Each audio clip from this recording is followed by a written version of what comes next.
Welcome to Not Milk Never Milk. Subscribe if you're lactose intolerant. In this video, I will explain how to program your Kia Sorento key fob. First, gather all your key fobs, both old and new, that you want to program. Make sure your vehicle's battery is fully charged to avoid any interruptions. Then, locate the programming button inside your vehicle. It's often found under the dashboard or near the steering column. Having everything ready makes the process much smoother and more efficient. To enter programming mode, insert your key into the ignition and turn it to the on position, but do not start the engine.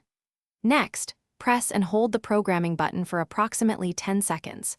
You'll know you've successfully entered the mode when your vehicle's lights flash or the horn chirps. This signal confirms your car is now ready to accept new key fob information.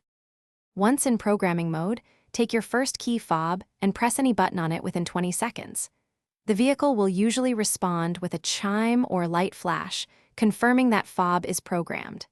Immediately repeat this step for any additional key fobs you wish to program. It's crucial to do this for all fobs, including existing ones, during the same session. After programming all your key fobs, turn the ignition key to the OFF position to exit the programming mode. Now, it's time to test each key fob individually to ensure they all function correctly. Try locking, unlocking, and activating the panic button.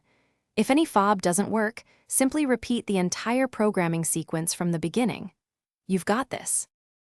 Thanks for watching. If this was helpful, leave a like and consider subscribing. See you next time.